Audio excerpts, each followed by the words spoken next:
Hey everybody, it is Jill from sleepopolis.com, and today I'm going to be talking about the Simple Health Global Cold Hot Eye Mask.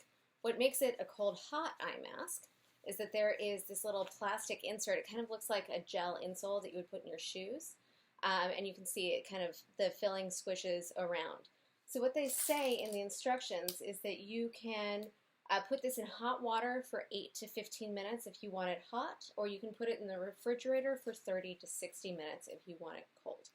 The package also says that you should not use it cold all night because you could wake up with blurred vision and it could last for a little bit after you wake up, so you don't want to deal with that.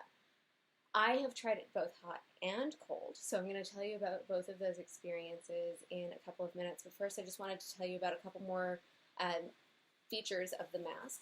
So it's a sort of satiny material. It's definitely synthetic, and it's kind of, there's something stiff in here, so you can feel it kind of moving around.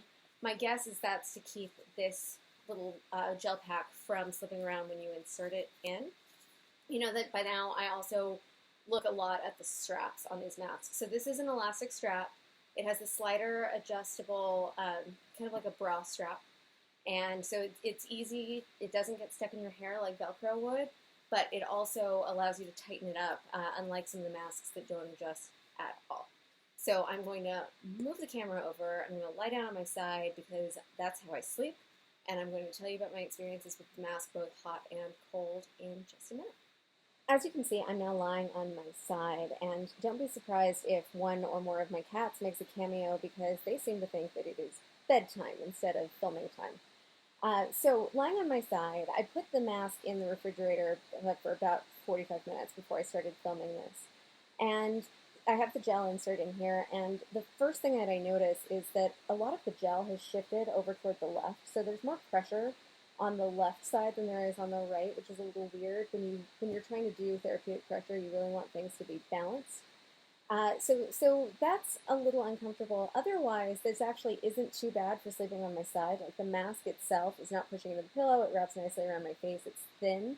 I don't have to move it out of the way. So if the gel were evenly distributed, if say there was something dividing the right and left sides from the gel pack, I might actually be a little bit more comfortable.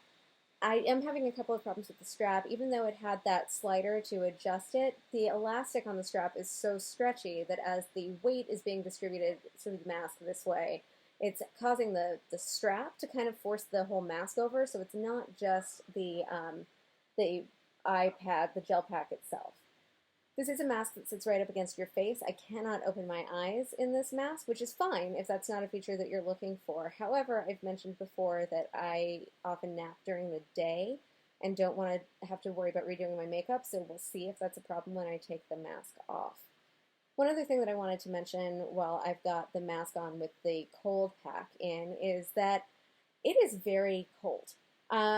It's cold, and because of the pressure of the gel, it's right up against your eyes. So if your eyelids flutter just a little bit, you feel this kind of, for me, it was an unpleasant cold weight up against my eyes, and my eyelids are fluttering because I'm talking to you. So there is a lot of this cold pressure.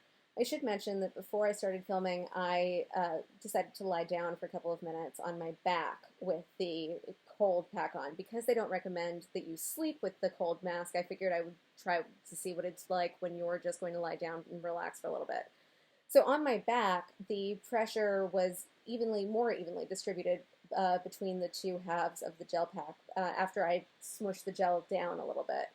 And so that was nice. It was better. There wasn't as much pressure just right here on my occipital, but it was still really cold and a lot of pressure for sitting right up against your eyelid.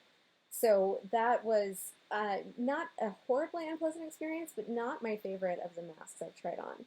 Last thing that I wanted to mention while I'm wearing this mask right now is that there's this little piece of satin here that goes down where the nose piece is. That is probably meant to block out additional light. Because I can't open my eyes with this mask on. I don't find that it's necessary, and it's actually down a little bit too far on the bridge of my nose. So as I talk, if I sneeze, my nose wiggles a little bit and it's rubbing. It's satin, it's soft, but it's still not a sensation that I particularly enjoy. I'm going to take the mask off, I'm going to move the camera around, and I'm going to tell you about my experiences with the mask when it was warm, which I used for trying to sleep all night. Before I get into my pros and cons and my final thoughts about the Simple Health Global Cold Hot Sleep Mask, I wanted to make sure that I told you about my experiences using the mask hot. So I followed the instructions. I put the gel pack into a cup of hot water as I was getting ready for bed, about 15 minutes before I got into bed. Put it in to the mask, very easy to slide in. Had to redistribute the gel a little bit. And then, as I mentioned, when I was lying over on my side, the gel still managed to shift over to the side I was lying on, which was a very strange sensation because it was a cool night. I had my windows open, I had my fan on, so I had cold air coming into the eye that was on the top. And all of the heat from the gel pack had shifted down into the bottom. I also found that as I was trying to sleep with the mask, instead of just lying down with it like I was earlier, it was very stiff. So having this heat that was shifted over this way and the stiff mask, it was really hard for me to actually get comfortable. So much so that when I woke up the next morning, I did not have the mask on. And it turned out that I had been so uncomfortable that in my sleep, I took it off and threw it across my bedroom. I found it on the floor about 10 feet from my bed. So this was not my favorite mask to sleep in. So that being said, we'll get into the pros and cons.